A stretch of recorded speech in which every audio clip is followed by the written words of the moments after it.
Okay, so that is that. Without further ado, let's dive in. We're talking about automation, so I'll introduce who we are and why we know anything about this. PSG, we all work for a company called Pringer Solutions Group. We do fundraising consulting. We run annual appeals for large national organizations, multi-million dollar appeals, and we do a whole bunch of Razor's Edge administration. So organizations say, "Hey, we can't find somebody to run Razor's Edge. Can you guys do it for us?" And we say, sure. And we've said sure enough times that we are now quietly behind the scenes the largest user of Razor's Edge on planet Earth. Uh, so we know a whole bunch about it. We are not blackballed. We will point out things that are wonky when they're wonky. We'll point out things that are good when they're good. But we have a vested interest because our team, Andy, Stacy, Austen, Menke, and the whole team, they manage millions and millions of records in Razor's Edge. So we know a whole bunch about it. And how we got involved in this is that in managing all of those databases for our clients, we started tinkering around. And when I say we, I'm always talking about Stacy and Austen. I always say we as in like all of us brilliant, yeah, all of us brilliant people here. It's not. It's Stacy and Austen started learning about fundraising automation first for our clients, and then word got out that hey, these two were wizards, and you won't believe what they're able to do. And we started taking on clients just for automation, right? So like Field Museum, topical for today, right? National Mississippi River Museum and Aquarium, which is in Dubuque, which is the Rome of Eastern Iowa. You got it. Zoos, museums, hospitals, colleges, universities, large Catholic dioceses, high schools, everybody in between. So this is actually the biggest thing that we do now. It's the phone never stops ringing. Andrew Mankey's a busy guy because everybody calls him and says, "Hey, tell me more about the automation work you do." So that's where we come from. That's why we're talking about this today. Stacy and Austen, this is them at the last BBCon. Always, if you go to Blackbaud's conference called BBCon, always the most popular session is Stacy and Austen. This was them in not Denver. Where were we last year? Seattle. Seattle. Seattle. That's right, rainy Seattle. Okay, and this year we are where? Where's BBCon? Philadelphia. We're in Philly. Ah, love it. All right. Never been to Philadelphia ever. How about that? Okay. Stacy, let's talk. So we're gonna walk through for all the people joining. I see a lot of familiar names, but I think we do have some new folks here. So welcome if this is your first time attending a webinar. We're gonna walk through a bunch of cool automations that community nonprofits are doing. That's the whole goal of today, and then we'll let you ask questions, but I think you're gonna be impressed. So start with tributes. Tell me, what are they? How do they work? Why is automation a good solve here? Take it away. So tribute gifts are when someone sends a gift to your organization and says, I'm sending you this gift in honor of my brother's birthday and he benefited from your organization in some way, or, whatever, or in memory of this person who died and was a supporter. So there's always two letters for those gifts, right? There's the thank you letter to the donor, thanks Stacy for sending us $50. And then there's a notification letter that goes to the person they're honoring. So, Susie Q, we wanted to let you know that Stacy sent us a gift in your honor.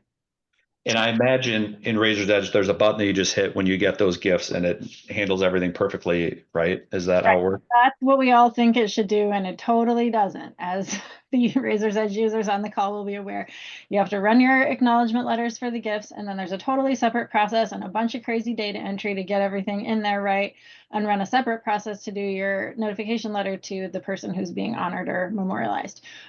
Very manual, very tedious, very awful. So what we have been able to do, and by we, I mean Austen in this case, figured out how to generate all the letters kind of in one run. So this is an example of a tile that allows you to kick off a letter run with some specific criteria here, but we can also do these on a schedule. So it happens, every night or every Tuesday or whatever.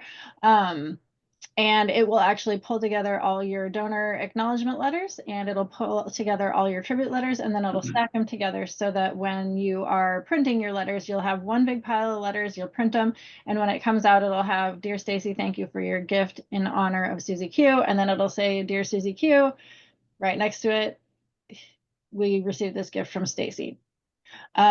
It takes about a zillion hours and a lot of tedious paper scrambling and things off your plate. It's a really, really brilliant little thing. And the way that so that tile on the last slide, that's sitting on WebView, right? It's just sitting on NXT. And then this also, so this can be, if you're having this run like every night, you just get an email that's like, hey, click here, and it's your Word doc full of all the letters that you need. Is that right? The letters you need to send, print them and stuff them in envelopes. That's really cool. It's Love it. really Okay, so we're starting out there. So what a perfect example to start with automation, right? What it was a brutal manual process that took a lot of moving around, which is annoying, right? You can now automate it and just handle it for you so that your time can be spent on better, cooler things. Okay, let's keep it rolling. Daily digest. I hear about this one a lot, specifically in community orgs. Um, Stacy or Austen, whoever it is, tell me about this. What am I looking at? What's a daily digest? So the Daily Digest pulls whatever data you need out of Razor's Edge and sends it to you in an email. So this one is about memberships expiring. So we know we have memberships with an expiration date. And so every day the flow goes and grabs those people and then sends a link to me so I can check their record and make sure that we didn't miss a gift or make sure that somebody called them to remind them that their membership is expiring. We can do digests with gifts, with actions, with opportunities formerly known as proposals, with newly added constituents, kind of anything that exists in Razor's Edge, we can send to you this way. So it gets the data from, something you have to search for in your database to just right in front of you in your email. So One of the things too, oops, Nick, if I can just jump in here real quick. One of the things too, and we did healthcare last week, they're another kind of segment of people that are fortunate enough to receive grants from organizations. And so if you're a museum, if you're something like that that receives grants, and there are some steps that you need to follow as the person receiving those grants to follow up with the grantee, that's been a really helpful tool too. So if somebody in your office works with the grants to remind them, hey, you need to send the quarterly report, to XYZ Foundation or whatever to kind of report back on how you're utilizing the grants, that's been a really popular use for that as well. what about hypothetically, Stacy and Andy? What if you're a database administrator and you have a boss or a development director or VP who every morning sends you an email and says, "Hey, can you send me a list of everybody who donated yesterday?" And hypothetically, you're like, "Boy, that's annoying because I've shown this person 1,000 times how to just go and pull this list themselves. Like, why do I have to do this?" Hypothetically, in that scenario, could you use a daily digest to just do that every single day? Send them that list. We have a lot of organizations that do that. It allows people to go on vacation. It allows everyone to have, not have somebody in their office at 8:15 saying, "Hey, where's my list? Where's my list?" Right? Yes, we can do some of those simple kind of things that are just repetitive, and save you 5 to 30 minutes a day of doing the same report every single time, right? So. And you can save you a lifetime of grumbles because it's not just the 5 to 10 minutes; it's the buildup, right? It's like that tears away your soul having to do the exact same thing every day, knowing that they could get to themselves, but they don't. So don't fight the battle; just automate it. Okay, so we started doing these early on when we started building automations, and again, we started for our clients, and then non-clients started calling and saying, "Hey, could you build some automation for us?" Almost everybody starts with something like this, and then where it leads is they say, "Okay, well, that's cool. I like getting that email. What if you could link it to an action, right? Could you send a daily digest to my major gift officers and let them click something like to say that they made a phone call or something like that?" Is that possible, Stacy?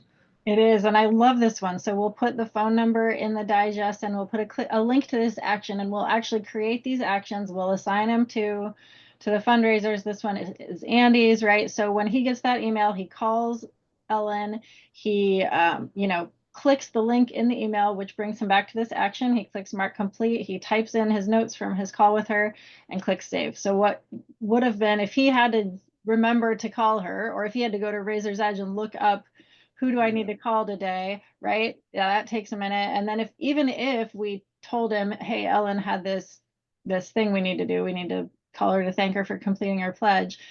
If he had to go to Razor's Edge and search for her, right? Like, is he going to do it? But if he only has to click 2 things and type in his call notes, I bet he will.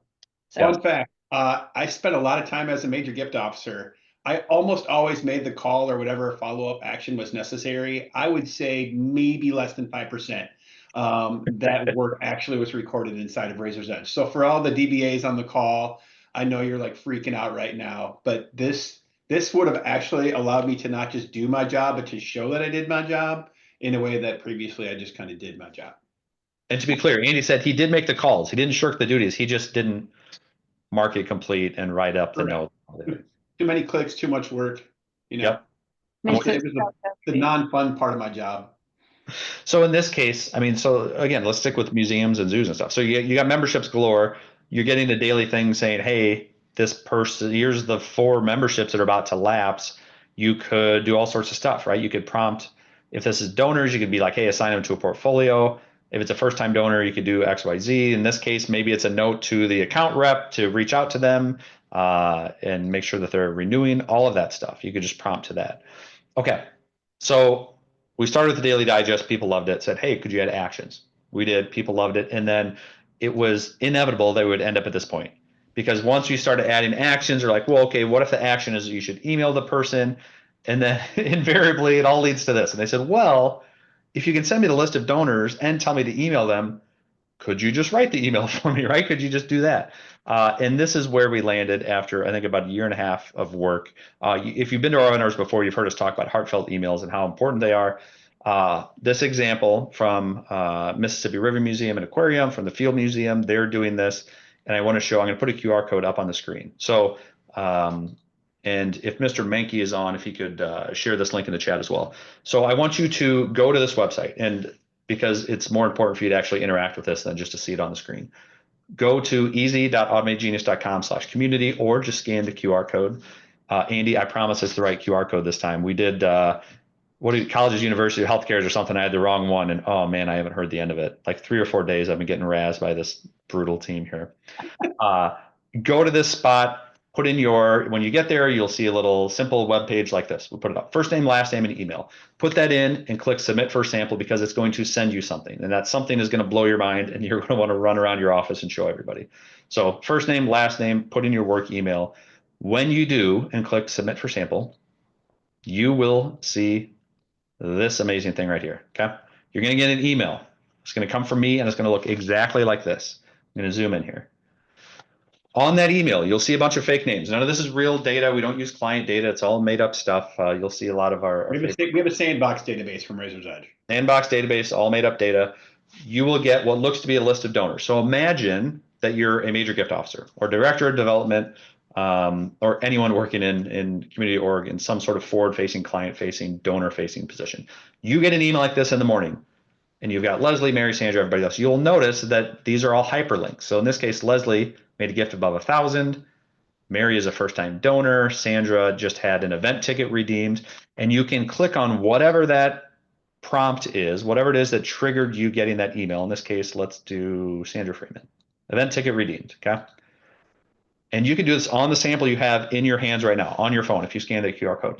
It will open up natively in whatever email service you use on your phone, if it's Gmail, if it's Outlook, if it's Thunderbird or whatever it is, it will open up an email and start writing it for you. It'll have a prompt that looks exactly like this. And this is an email from you to that donor saying, hey, I saw that in this case, I'm glad that you had a great time at our zoo. I saw that you used a ticket. And then you can go on and introduce yourself. You can invite them to another event, whatever it is. But this gets you 95% of the way there towards whatever that interaction should be.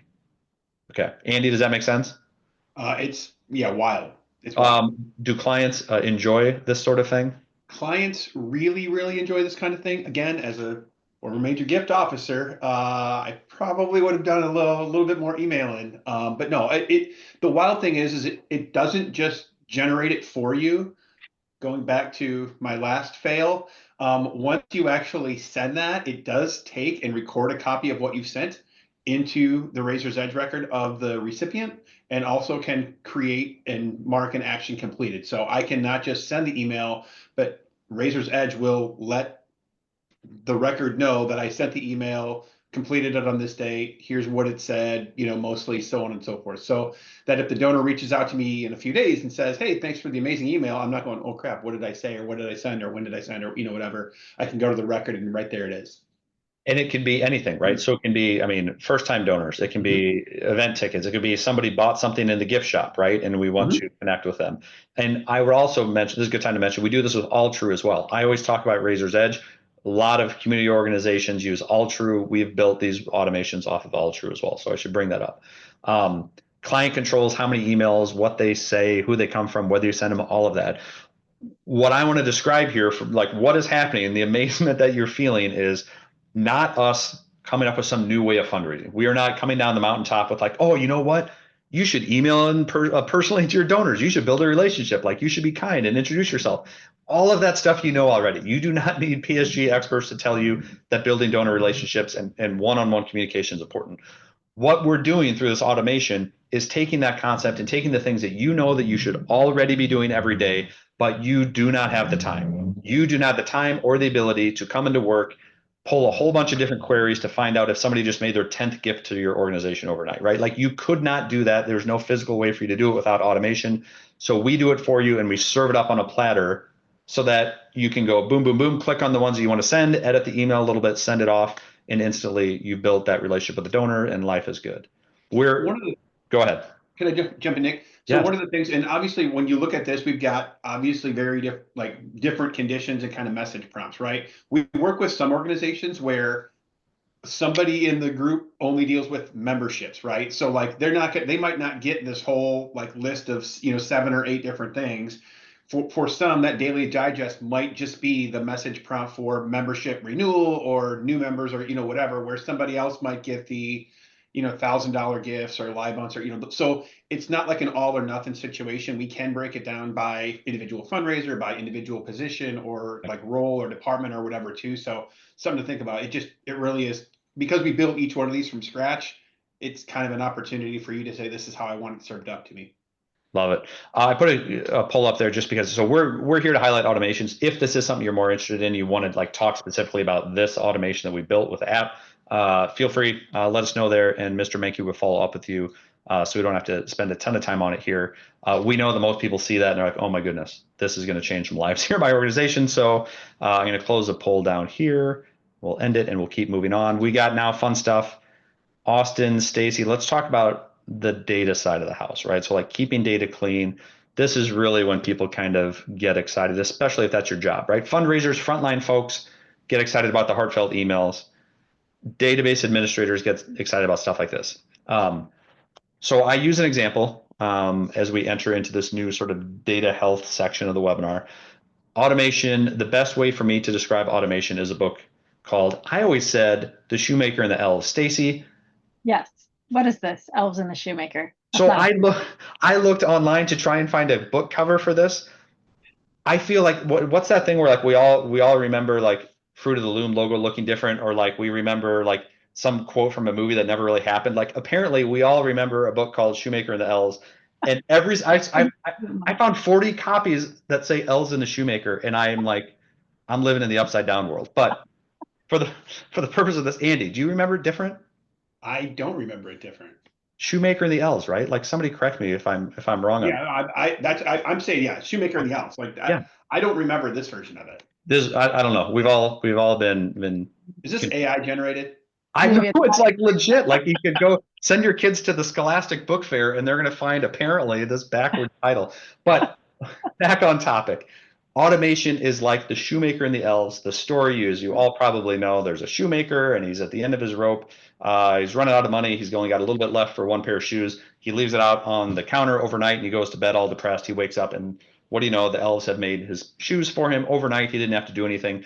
That is the best example I can give you of what automation is like. And in this case, Stacy and Austen are the little elves that while you sleep, they are working behind the scenes and setting up automations to keep your data clean.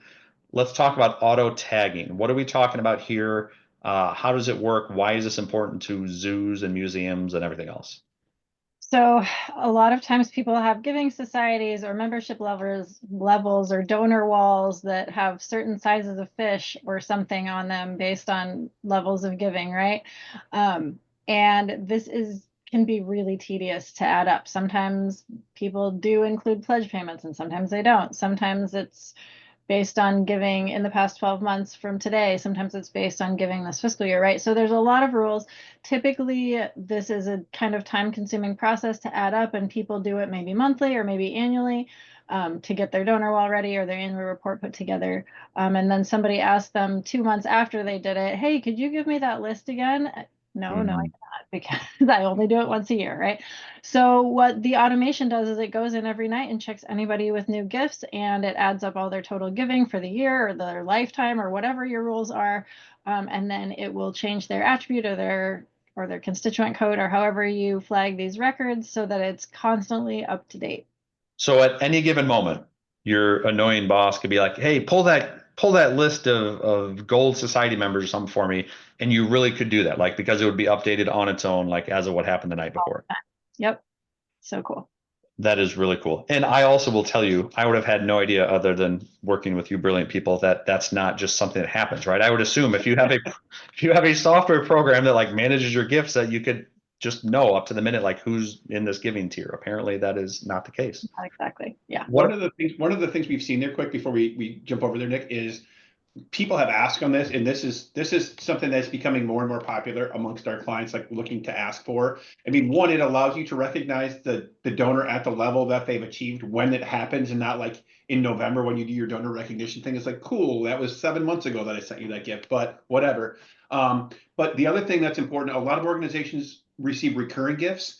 And so if you are a person, or if you're an organization that receives recurring gifts, it's entirely possible that the level of the 2025 giving circles may change periodically throughout the year. So as those additional gifts come in, we can build it so that it automatically updates or overwrites or keeps both if you want, of those giving circles, so that it to your point, it is truly up to date, and you can see the progress that a person might make throughout the giving array. I see why people are so excited. What about the technical stuff? What about like soft credits, right? So normally the wife makes a gift and then or a guy makes a gift from his corporation instead of personally. Can it handle stuff like that? Yep. So it can totally find soft credits and add those in. And then change your attribute to the new one based on a soft credit gift. Spoiler alert, if you haven't attended our webinars before, we do this thing where we always ask these questions of Stacy and Austen, like, oh, well, what about XYZ? And the answer is always yes. There's never been a moment when they haven't been like, yes. Sometimes they say no, but it eventually becomes yes. Yeah, they don't even say no. They're like, oh, I'm not that sure. And then like by the end of the webinar, they'll have like sketched out the answer and like, yeah, we figured out a way to do it. Okay, gift acknowledgements. I think, Austen, we got to talk with you about this, right? Yes. All right, so gift acknowledgements, old way, manually creating a whole bunch of letters. New way, just let automation handle it, right? And we're going to share some examples of stuff that we've done. Let's go to Texas, West Texas Rehabilitation Center, community organization down there. There's a flow, Austen, that you built. Tell us about what we're looking at. And don't judge me for how blurry I made this screenshot. Like, oh my goodness. So what it's really solving is the complete process end to end. So it's not just merging letters, it's going through and combing through your data to say, hey, is it up to snuff? Does it match your data entry standard, right? Is there a certain gifts you don't want to acknowledge, like gifts under $5 or something like that?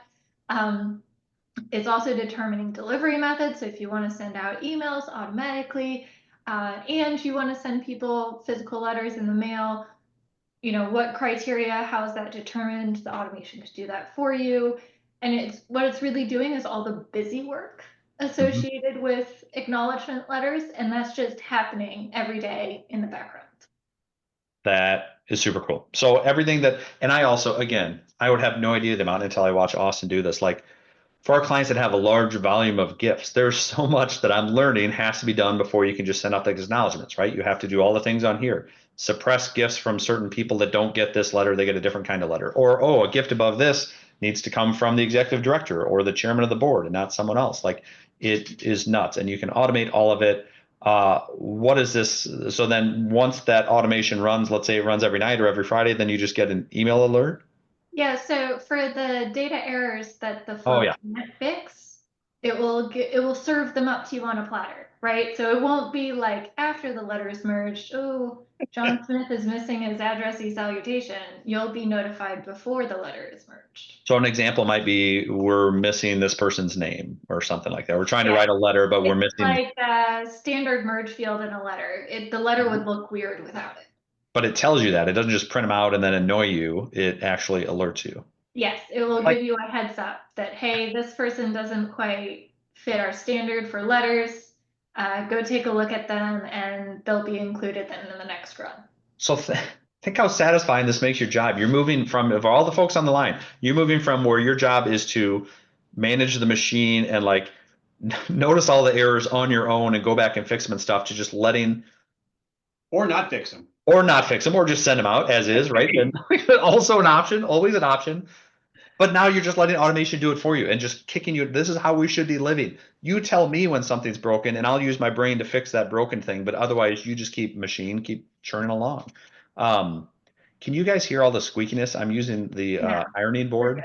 I'm No. using the ironing board for like my mouse so that I don't have to like put my hands up here. But every time I move, like it's the squeakiest thing ever. And I just imagine I'm Zoom's is doing a great job of removing the squeaks. Zoom for the win. Jabra noise canceling speakerphone. And you can trigger. So you can automate the gifts come in. As the gifts come in, it goes through the big decision tree and does what you want it to do. And then Austin, you can kick emails out. You can create Word docs. You can create Excel file. Yeah, I think the main takeaway from this automation is there's so many ways to customize it, right? There's so many options that you can set up. So you can have emails that are going out directly to the donor automatically. You can have emails that are drafted based on the assigned fundraiser, so by portfolio, and it goes to someone's draft folder. They can edit the message of the email before they send out the acknowledgement letter. You can have letters customized and printed in-house. Those can be one large file or they can be broken up amongst multiple things by letter code, by gift type. If you have multiple locations or locales in which you accept donations, they can be routed back to those different locations. Or if you have a high volume of gifts and it's not sustainable to print things in-house, you can get a mail file to send to your designated printer so that they can they can print acknowledgements and mail them for you. So if you're a big organization saying, oh, this can't work because we already use a mail house, you could actually automate that whole process to just get the mail house the file they need in the exact right format every time. Yes.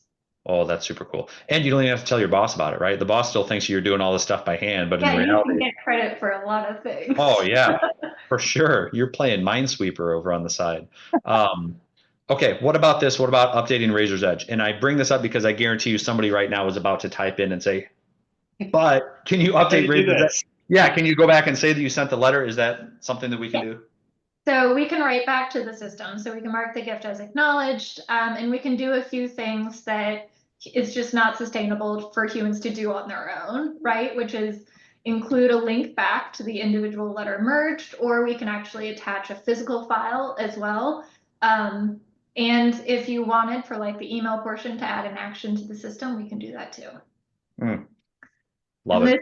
This just gives us a good solid list of I mean, it's even possible to customize more than this, right? This is just the most common things that people have us do. And so I'm trying to think for community orgs, if there's like, if you're in, so hospitals, we learn have lots of them have multi-sites, right? So the letter has to come from different letterhead. Colleges, universities, this is a really big deal, right? Like a letter has to come from the dean's office or from the president's office or from the athletic director or from a coach or whatever it might be. All of that can be built into your automation and you're just up and running, which is nuts. And again, instead of you doing this all by hand, your job is just to get alerts as they come in to say, hey, here's all your letters and they're ready to go. Okay. Keeping a brisk pace here. Deceased record updater. This is really cool. Stacy, what did we do? Let's use Nationwide as our example here. So Nationwide Children's, a big hospital in Columbus, Ohio, they had tons and tons of deceased people and they were checking them all for things and then, checking them all in the world to find out if they were deceased. And then they had about 25 things that they would do to each record when they found a person was actually deceased. So they would check the box, fill in the date, end their constituent codes, mark inactive, add solicit codes. Yeah, uncheck send mail, add an end date to their addresses. What else? Oh, and just when you think the animation's done, it's not, Stacy. There's more stuff that you have to do. So many things you do to records to keep them out of everything, right? Yeah. So, yeah. And in addition to this, I don't know if we have a slide for this, but we also flip spouses for them. So if someone dies who is the primary record and there's a non-constituent spouse on the record who's still alive, we'll flip them so that we don't kill the record or create a second record for this family. We just have the one record and now the living person is the primary. So all of that crazy stuff that you have to do when just marking someone deceased. Now you're just literally clicking that button and all of that stuff happens. Just check the box and we'll tell the automation exactly what else it needs to do for it once it finds a deceased person. So let's quantify this for folks. So explain what Nationwide tested here. So they have a really big database, which is why they did a deceased finder run in Razor's Edge and found almost 15,000 deceased records. And they were Googling to verify every single one that they checked. They didn't want to just kill them all.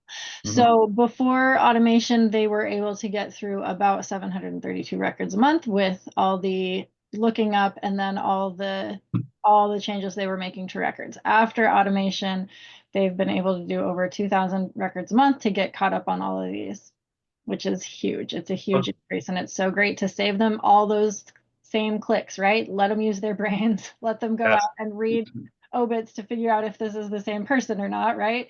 And have the computer do the stuff that's easy. So. We are big believers that you should all be doing work that is satisfying, that uses your brain, not work that drives you insane, like clicking 17 times just to do one thing over and over and over again. Like that is what automation is best used for. Andy, you got something to say? Well, I was going to say, to do those 17 things over and over, and at one point you're going to be like so bored, you're going to only do 16 of those things and then still mail a dead person and everything else. Yes. Where this prevents that exact thing from happening, because then the surviving spouse is really mad and maybe they don't give to your organization anymore. Like, it's wild what happened. I mean, we see some, I will just tell you, people on the call, we see some stuff. Like that's where I'm going to leave it. We see some stuff. And it gets dropped too. Like, just think of training somebody. Like, for the folks who've been doing this a long time at Second Nature, but you're training a new DBA, a new Razor's Edge person, new all true person, whatever. You're not going to remember all 17 steps, and they're not going to believe you when you're like, oh, here's the 17 steps you got to do to mark someone deceased. They're like, yeah, that they don't know what they're talking about. My binder out, start flipping through page by page. They're not going to do that. They're going to be like, Stacy's crazy. I'm just going to click this button that says mark deceased, right? Like, and not knowing that that's one of 30 steps. Okay. Yep. All right. Tons of stuff you can do on phones. We don't have time to go through all of it. Let's highlight one that I think is really cool. Austen, you did this for an organization, kind of going and cleaning up cell phones. And the reason this is important, and then you can tell us what you did. A lot of organizations now will do like text to give campaigns, right? Or giving, Tuesday, where you need to know if something's a cell phone number or a house number so it doesn't get bounced back. We do a lot of ringless voicemail campaigns, same thing. So Austen, what did you do here? So this is presuming, say, someone lives in North Carolina, right? So we can see on their constituent record where they live. We can take the area code of their phone number, which is a New York area code, and understanding that New York and North Carolina are not the same state, we can therefore make the assumption that this phone number is a cell phone and automatically update it.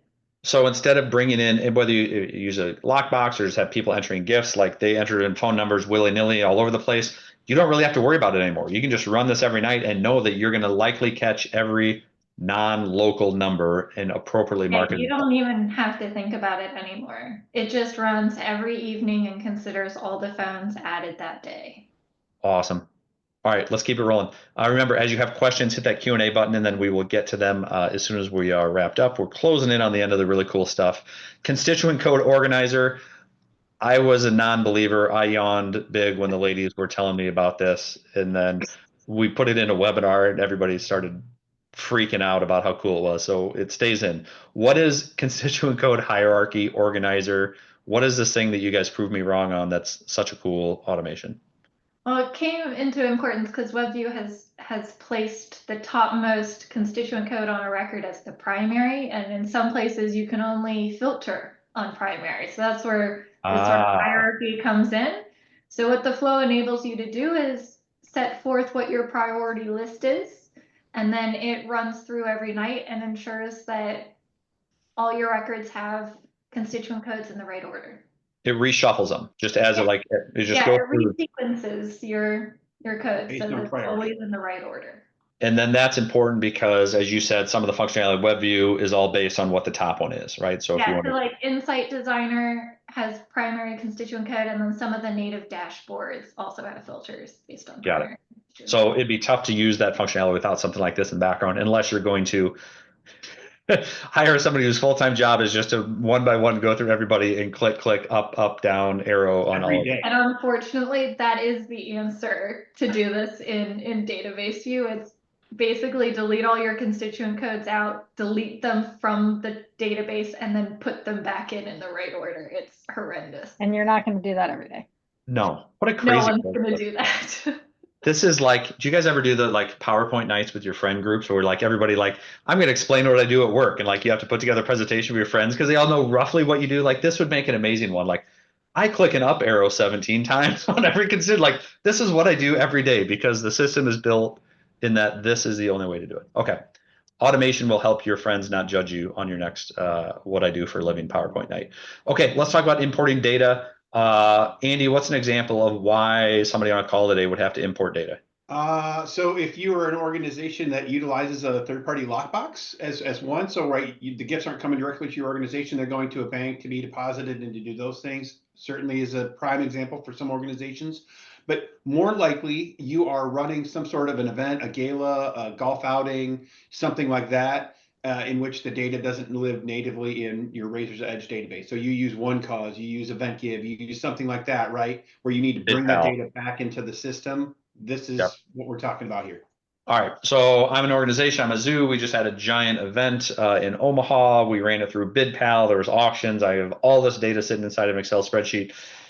Before automation, I have to then hopefully hand it to somebody else to take all of that and type it all in because you have to have giving history and stuff inside of Razor's Edge. The world got a whole lot cooler because we have a thing called the magic lookup folder. Stacy, what is the magic lookup folder? What can you do with that Excel spreadsheet that you just got from OneCause or BidPal or whatever? So with automation, we can take a data file and we can actually look those people up in Razor's Edge for you. So it basically does the same thing you would do if you were typing into Razor's Edge, right? It searches by addresses and emails and names, and then it spits you back out a file that says, we found a Stacy Cope in your database. Her ID number is 1205. We think this is probably her, right? So, and usually we'll do 3 files. So one where we found multiple matches, you're definitely going to want to review those to make sure you're linking me to the right Stacy Cope and Razor's Edge.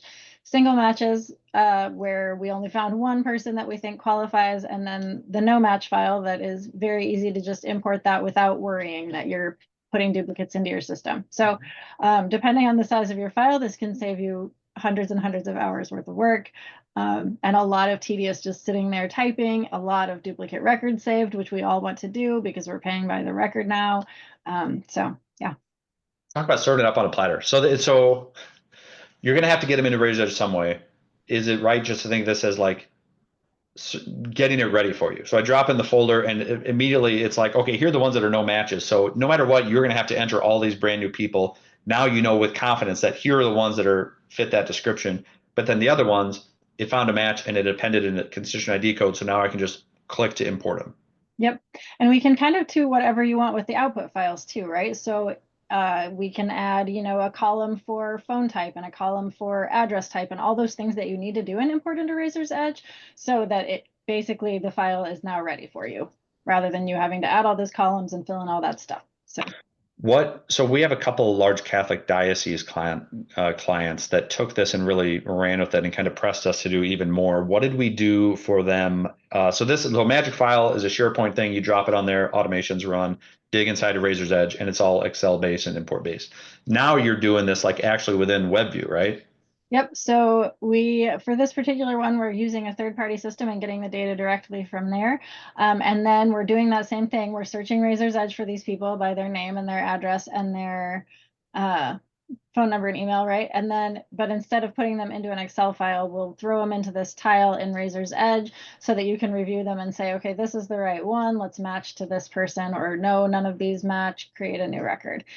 And once you've done that, especially if this third-party system is something you're using a lot, right, we can add the IDs from the systems back one to the other so that the next time there's a change to Nick's record, he has a new email or something, we already know that somebody has looked at him and matched him, so then we'll just update the email this time because we've saved those IDs, and so now we know that this Nick Pringer is definitely this Nick Pringer over here.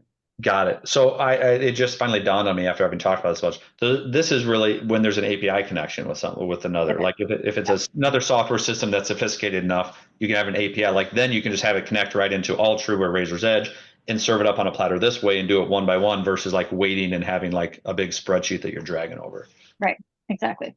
Awesome. Okay. That is really cool.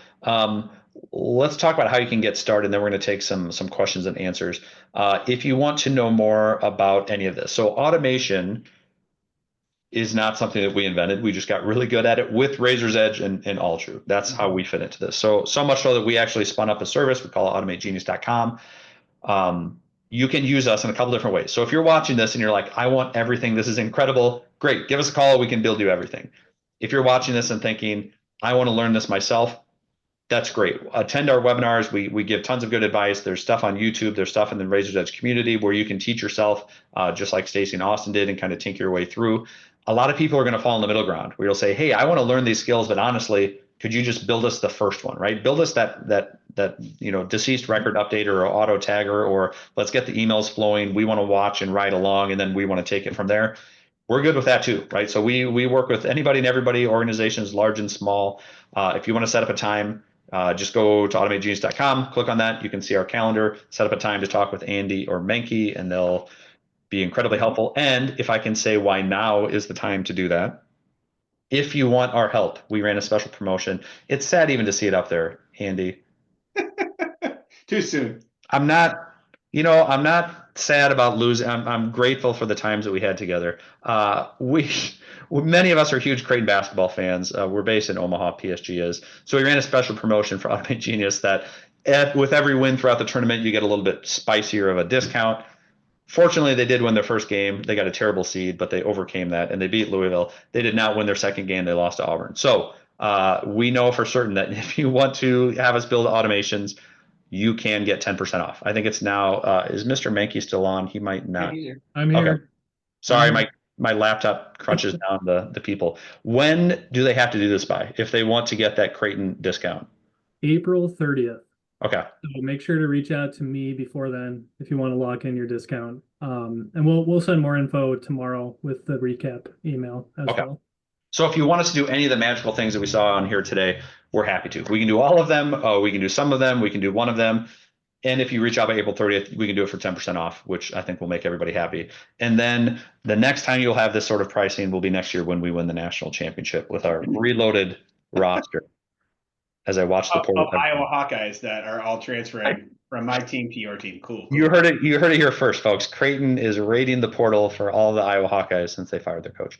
All right, let's do Q&A. Andy, I want to start with you. So we've covered a whole bunch of stuff here. Anything that we need to answer that people are wondering about, whether it's Razor's Edge or AllTrue or use cases or what? Yeah. So one of the things, and I usually try to catch this when we present it, but we talked about a little bit in the kind of the daily digest in terms of like sending, specific things to specific people and how we can segment that.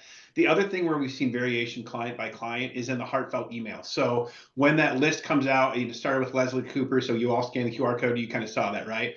In theory, Leslie Cooper could be somebody who just gave a gift over $1,000, but also in doing that, renewed her season membership or, whatever, right? So it could do one of two things. We could use the hierarchy model to say, we want to know that Leslie Cooper did something. And if it's $1,000, great. But if it's this other thing, we want that instead of the $1,000 donation, like the $1,000 notification. Or we can have it list, some organizations have us list both. So in that email, it would say Leslie Cooper, gift over $1,000, Leslie Cooper, bronze circle membership, or whatever that might be.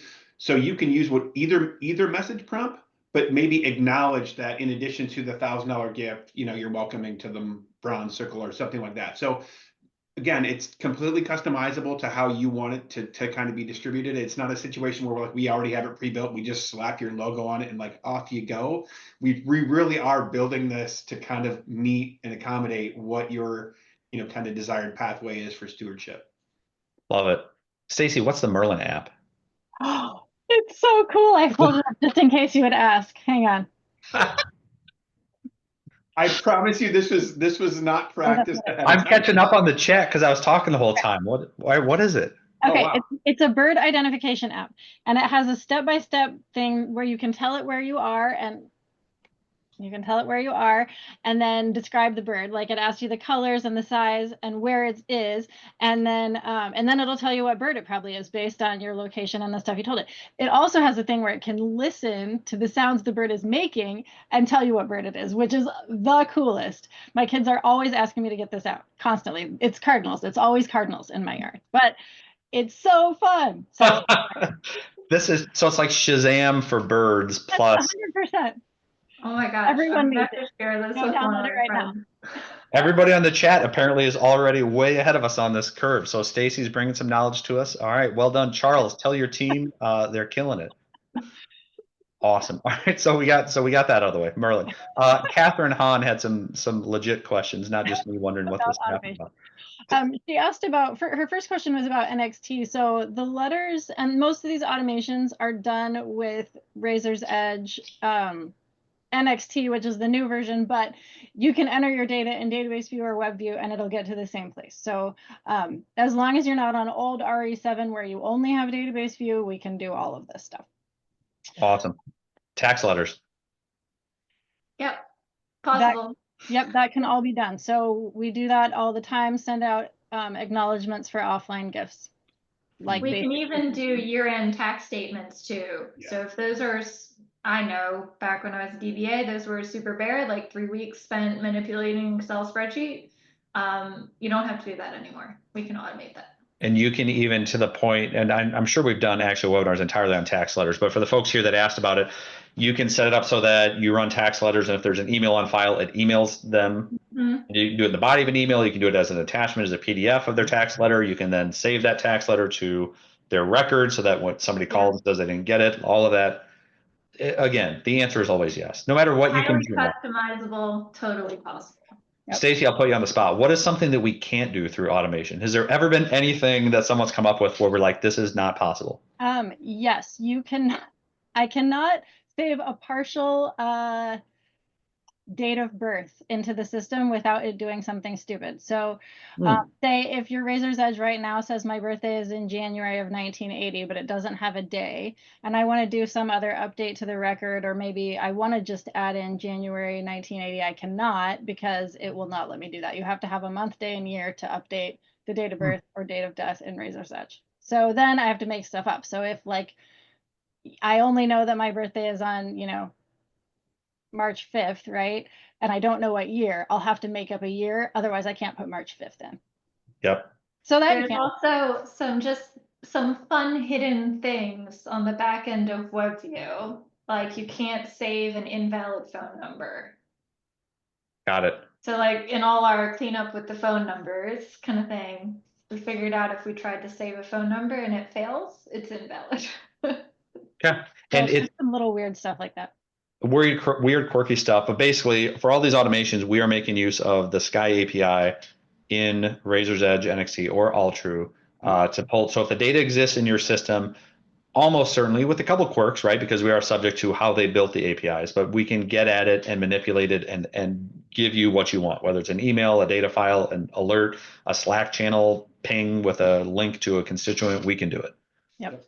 And I would say too, like, I mean, just Stacy and Austen, obviously you both know this, but just in the time that we've been kind of doing Automate Genius, more and more API, there's more APIs available, right? So the data that we once could get, and there was more that we couldn't get than what we could get.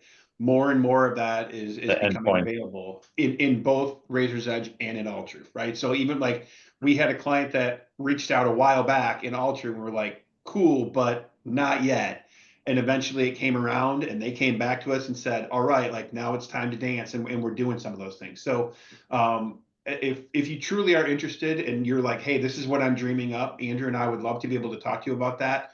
We work with Stacy and Austen to kind of say, here's what we're looking at. Is it available? Is it not available? And we're gonna tell you, right? Like, and if it's not available, there are opportunities. I mean, we do have a partnership with Blackbaud to say, hey, these are some of the things that clients are asking for. It would be really nice for you to make this available or to make that available. And eventually, if we complain enough, they do come around on some of the things that we can then turn around and build for you. Love it. Catherine had another question about security. So security of data during transfer. So most of the automations we talked about today happen in Microsoft Power Automate. So you're dealing there with the security of Razor's Edge, Sky API, and Microsoft. And for those, we actually, PSG doesn't store anything really. It just goes between those two things and then your organization. So that's the security situation there. And then we do have an app for the heartfelt emails, and we can provide more information on the security there if you're interested in that. Just let us know, Catherine, send us an email and we'll send you what we have on that. But it's all in compliance with everything. And on that, we also will stop you from doing anything crazy. Like if you say, hey, I want to email donors and thank them by including the number of the credit card that they submitted. Like we will. And their social security number. We will stop you from doing any personal identifiable stuff. So the right way to think about the app stuff is just, again, it's stuff you do. If you had all the time in the world and all of your development team had all the time in the world, you would do all this stuff. You'd write personal, heartfelt emails every time something happened. We can get you 95% of the way there. That's how we look at it. Mm-hmm. Okay. Wonderful session today. If people have more questions, Mr. Menke, we will get the email out tomorrow with the links to the slides and the recording. Go to automategenius.com, set up a meeting with Andrew Menke or Andy Schrader. They will talk through more stuff with you. I know people are probably pretty excited about a lot of what they heard today. What's a wait time like, by the way? If somebody says, hey, I want you to roll out an automation, Andy, it depends on who you ask. No, I mean, honestly, once we get to the process of kind of selecting what you want to do and your IT team in many situations blesses it, that's probably the longest process of the whole thing is like getting like the appropriate people at your organization to sign off. Once they do that, we can get you in the queue. And in many situations, within 2 to 4 weeks, we can kind of start building stuff. Depending upon what you want, some things take 2 to 4 weeks to build. Some things take 2 to 4 months to build. It just kind of depends on, you know, how intricate you want to get. But we usually have a pretty good sense once we've had that conversation of what you're looking to do, give you a reasonable timeline. Everybody's in agreement, and then we just build. Yeah, I like the sound of that. We, I mean, they build.